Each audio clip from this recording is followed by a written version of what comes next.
gracias también por venir también al tiempo ampliado que os he otorgado y bueno, entraríamos en el periodo de debate, ¿no?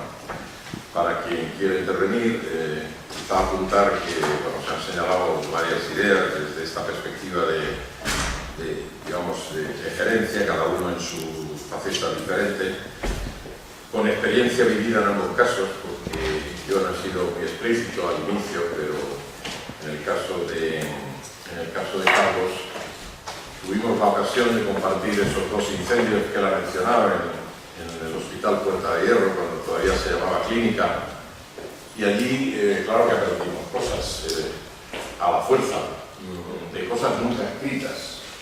Esto que estamos hablando ahora está muy bien, pero cuando te llaman a las 3 de la mañana, exactamente, diciendo que se está quemando el hospital, pues uno acude allá como puede, con una tensión acumulada muy grande, y comprueba, por ejemplo, que se propicia en alguna medida cierto caos en estas situaciones, ¿no? Porque la angustia de ver hasta dónde ha llegado dónde está llegando ese fuego, que en aquel caso, afortunadamente, se ciñó a la policlínica, pero destruyó la policlínica, de arriba abajo.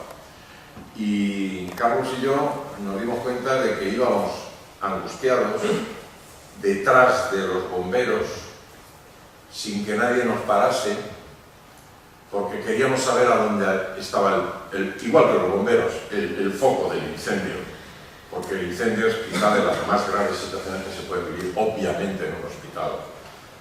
En ocasiones como aquella, en un espacio vacío, no había pacientes, era la policlínica que estaba separada del edificio de hospitalización, pero donde había un individuo durmiendo, para que os hagáis idea. Allí había un individuo durmiendo, bueno, porque había encontrado un sofá de estos de las consultas y se había echado allí a dormir, ¿verdad? Y fuimos detrás de los bomberos, descubrimos otra cosa, ¿verdad, Carlos? Que es que los bomberos, cuando tienen que acceder al foco de un incendio, destruyen todo lo que pasa, todo lo que pillan. Es decir, el bombero genera un destrozo adicional, dicho sea con cariño, obviamente, para llegar cuanto antes al foco de la situación. Entonces, se viven unas situaciones de tensión absolutas que es difícil reflejar en ningún manual de autoprotección, pero que, como él ha dicho, y quizá lo todavía quieras comentar algo más de aquella experiencia, pues nos sensibilizaron al extremo de hacer esos planes tanto de evacuación interna, ¿no?, de emergencia interna, como de... Y también en ese sentido, pues quería quizá a ti, pero también a Juan Antonio, que comentarais algo como gerentes de la gestión de la crisis, es decir, la importancia que os merece organizar bien tú lo has comentado muy específicamente, porque el campo de la emergencia, como estáis muy habituados a ello, lo tenéis muy trillado, pero eso no ocurre en un hospital. En un hospital, afortunadamente, esto no ocurre habitualmente, ¿no? Entonces, es más el problema allá que en el vuestro, que lo tenéis efectivamente bien organizado y en el que podéis variar una estrategia a otra dependiendo de cómo se presente la emergencia, ¿no? Entonces, si queréis, en cuanto a la gestión de la crisis, la importancia del comité de crisis, yo creo que es un elemento clave en este tema, y cómo la seguridad debe formar parte de ese comité de crisis y qué papel entendéis que tiene que jugar, dado que estamos ante un foro de agentes de seguridad, ¿no? ¿Queréis comentar algo ya inicialmente sobre esto? Y luego os daré la palabra, o sea que yo me enrollo y luego os daré la palabra, como es obvio. Yo tiendo a enrollarme también, así que por favor, cortame. No, tiene razón José Luis en absolutamente todo lo que ha dicho. De lo del destrozo apuntar una cosa muy clara, es verdad. En aquel incendio fueron dos incendios de características diferentes y además insólitos en el panorama de la sanidad española, porque por fortuna no se repiten incendios ni de esa magnitud ni de esas características. El segundo fue provocado, para que se hagáis una idea, y además con un intento de homicidio. Bueno, en el primero, aparte de un incendio, tuvimos una inundación porque echaron tanto agua en el área de policlínicas que, como decía no sé quién esta mañana, tenía consultas en la planta -1 y demás, echaron tanta agua que se vino el techo abajo e inundó, y había 2 metros de agua, vamos, o 1 metro y pico de agua. Y efectivamente, en ese primer incendio nos planteamos muchas cosas. Y hay que decir, no, y lo siento porque José Luis va a decir que le estoy haciendo la pelota, y no es verdad, teníamos una suerte inmensa. No estábamos preparados, pero José Luis tiene liderazgo. Y eso es importante. No, seamos claros. O sea, por lo menos en estos casos es muy bueno tener alguien, un responsable, que sepa decir para allá, porque si no, corremos todos como pollos sin cabeza. Es así. Y nos encontramos con un panorama francamente desconcertante, en el que tenías que atender a una emergencia muy grande, poner en funcionamiento en un breve plazo todo lo que necesariamente se tenía que poner en funcionamiento. Además, atender a los medios de comunicación, a las autoridades, bueno, un follón que, si me permitís trivializar, yo desde el incendio ese siempre tengo en mi despacho, siempre tengo una camisa de más y una afeitadora. Parece una tontería, porque fuimos a las 3 de la mañana. Correcto. Y José Luis estaba atendiendo a los medios con uno, como se había levantado de la cama, a la mañana siguiente. No, y con esto acabo. A mí que me ha gustado muchísimo la presentación de mi compañero. Yo creo que habría que hacer una incidencia especial en reflexionar desde dentro de cada hospital en la respuesta que tenemos preparada, no solo en el comité de crisis, que es muy importante, sino en la respuesta en sí.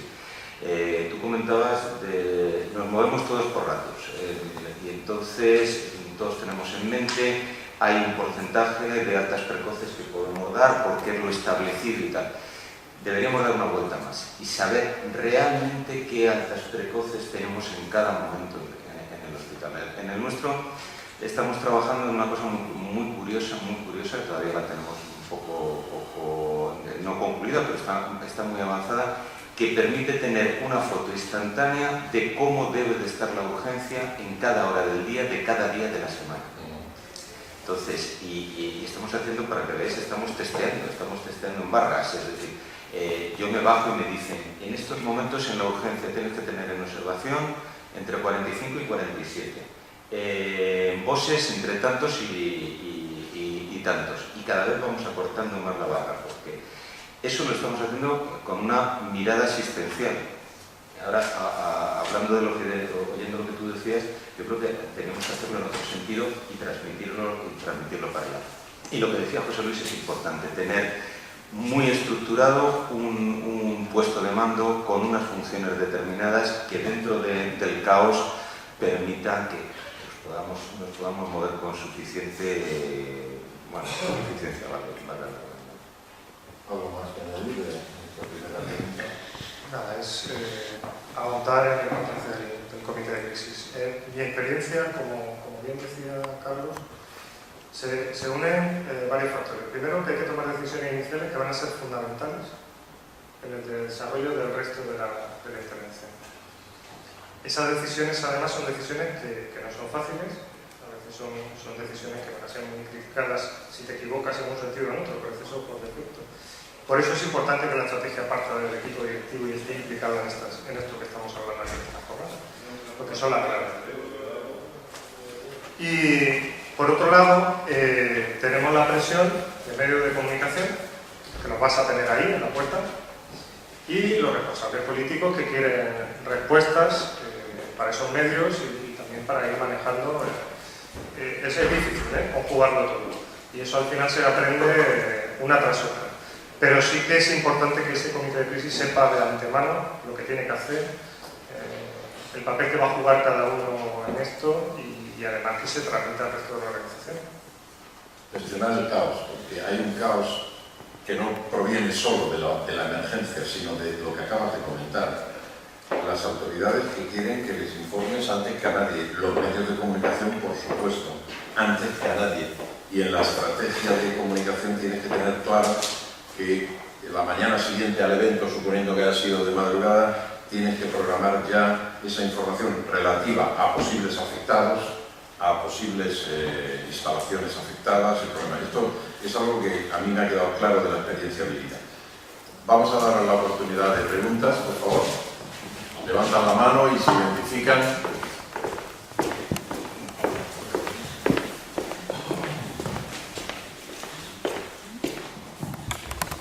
Sí, buenas tardes. Soy Antonio Blanco, de la actualidad director de gestión del Hospital Almansa, de la GAI Almansa, perdón. Una reflexión bueno, la verdad que tengo que agradecer a los dos ponentes, me ha gustado mucho lo que han dicho y me han hecho reflexionar. La primera es que en el accidente de Chinchilla algunos directivos parecíamos pollos sin cabeza por el hospital. En una situación que no sabíamos ni dónde íbamos. Y aprendí, lo había leído los manuales bastante antes, los manuales de gestión de empresa, que existen dentro de cuando se analiza liderazgo los líderes de situación.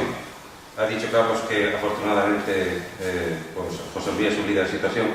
En aquel caso, ninguno de los directivos demostramos que fuésemos líderes de situación, pero gracias a Dios contamos con personas que lo fueron y llevaron adelante el tema sin planificar previamente la cuestión. Con lo cual me convencí de que efectivamente planificar evita que si pasa algo y no tienes líder de situación, mal lo llevas. Una reflexión sobre hechos vividos. La segunda no tiene nada que ver con esto. Carlos me ha puesto a pensar cuando lo voy a hablar, y con esa estratificación ya de consorcios, de concesiones, de privatizaciones en cadena, me ha recordado algo, una escena que me sorprendió muchísimo, y es ver en un hospital de unas 200 camas, sin urgencias, pero con una idea de salud mental, en la que únicamente había 2 vigilantes de seguridad, uno de ellos a puerta de esa unidad de salud mental, delante del arco detector de metales. En una visita hacia otra cosa, vi a los 2 vigilantes del hospital en una habitación de salud mental dando de comer a un enfermo. Dicho sea mejor, dando de comer al enfermo. Y hago esta reflexión porque me he acordado sin querer oyéndolo, porque me pregunto efectivamente hasta qué punto tenemos bien definido lo que esperamos de seguridad. Y si además ese protocolo se hace sin que participen quienes son en el hospital, pues bueno, la verdad que el caos puede ser serio. Y la pregunta en concreto es, ¿en qué medida va a apoyar esto que los concursos que se están planteando se adjudiquen solo en base a precio? Quizá por el momento en el que os encontráis pudiera ser oportuno que tú comentes lo que te parezca. Además lo has hecho en la intervención. O sea que... Yo creo que lamentablemente estamos en un momento en que el factor precio es primordial, y es algo que obviamente, pero no en este concurso, en todo nos tiene que preocupar. Ese es el momento que nos toca vivir, pero es así. Ahora mismo simplemente la ponderación que existe la intervención en los concursos públicos del factor precio respecto a las especificaciones técnicas es muy importante, pero es que además las especificaciones técnicas han ido constriñendo cada vez más la capacidad de evaluación que decía yo antes. Es verdad que probablemente se haya usado mucho en tiempos y haya habido un grado importante de subjetividad en determinadas adjudicaciones, ¿por qué no? Pero es verdad que también en determinados servicios muy esenciales hay un matiz que creo que se debería de contemplar. ¿Alguien más? Jorge Gómez, gerente de la Agencia Integral de Ciberreal. Felicitar a la mesa, me ha gustado mucho tanto las dos presentaciones y Luis, como siempre, en su nivel. Hacer una pregunta a los dos diferente. La responsabilidad de los profesionales. Esta mañana escuchaba que muchas veces lo que hay que hacer es prevenir para que no pase, ¿no?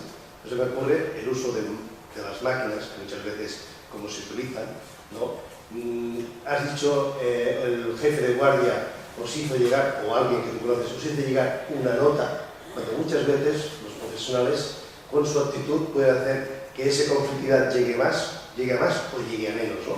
Con lo cual, se quiere decir, la seguridad es de otros. El que no se vaya más es de otros. Yo no soy de este parecer, me gustaría conocer tu opinión y qué podemos hacer, la dirección y todos, que la seguridad, igual que otros temas, es de todos, ¿no? No esperar a que vengan de la seguridad, que venga el informático que tiene unas ideas para arreglar las cosas. Esta sería para ti, Carlos. Y la otra pregunta para Juan Antonio es que me parece muy bien la buena voluntad que has dicho de esta mañana, que has escuchado, que se va a hacer aquí en Albacete, pues por un trabajo conjunto, ¿no? Pero es que pienso que tenemos que ir al otro paso. Que quizás ya está, pero yo diría que no, al menos en Ciudad Real no. Es que tendría que ser obligatorio que esto se produzca. ¿Por qué tenemos que esperar? Que pasen en Chinchilla, que pasen otras cosas, ¿no? Es que es obligatorio. Y renovarlo periódicamente. Porque es que hay que estar preparado, porque si no, pues no ya es cuestión de liderazgo, es que la gente que lo sepa.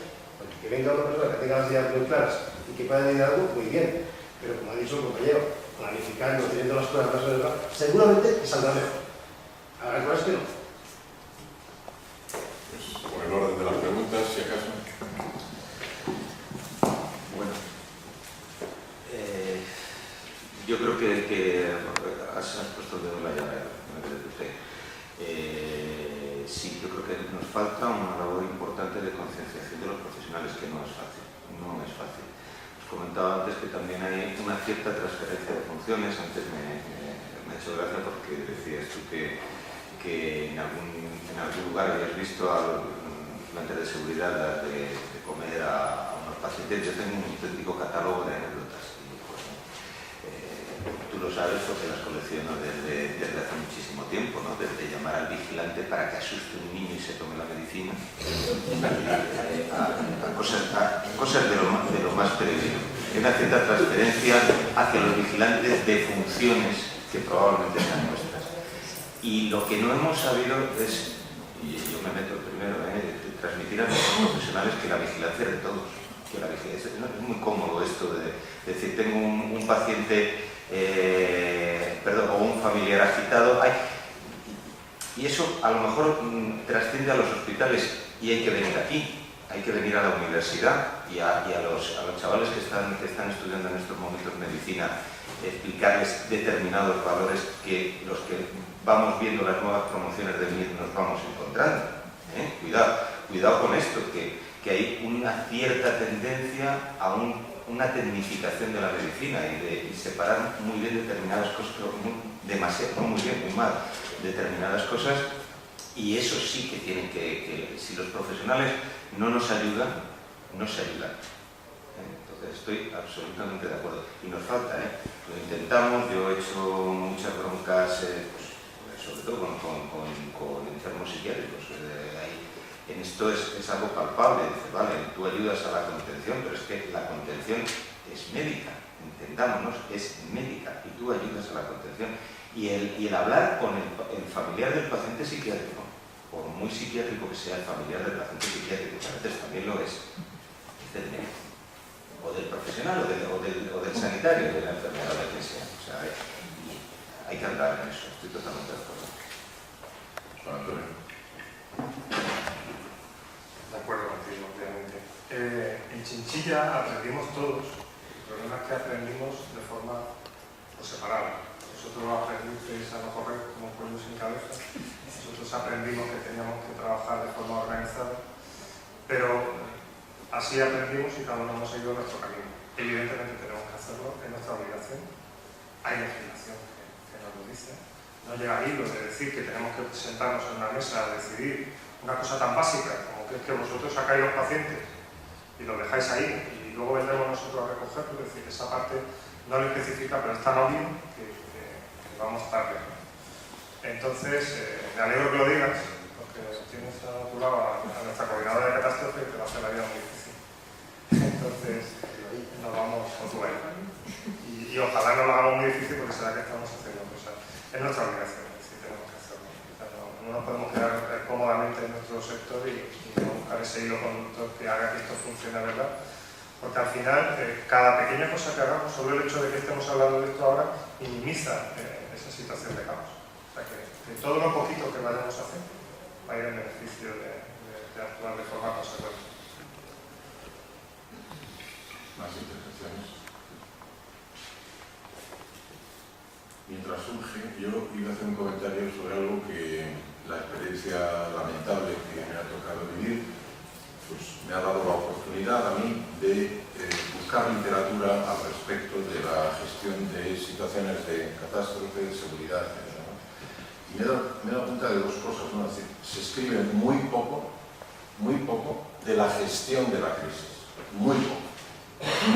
Hay que ir a buscar bibliografía donde sea, y sin embargo se escribe mucho de la comunicación en las crisis. Hay muchísima literatura de comunicación en crisis, porque probablemente es lógico, ¿no? Es decir, los medios de comunicación nos asaltan sin esperar a que nos tranquilicemos siquiera, y hay muchísima literatura. Y sin embargo hay poca de la propia gestión de la crisis, cómo se organiza, cómo estas cosas estáis comentando y que hemos vivido, ¿no?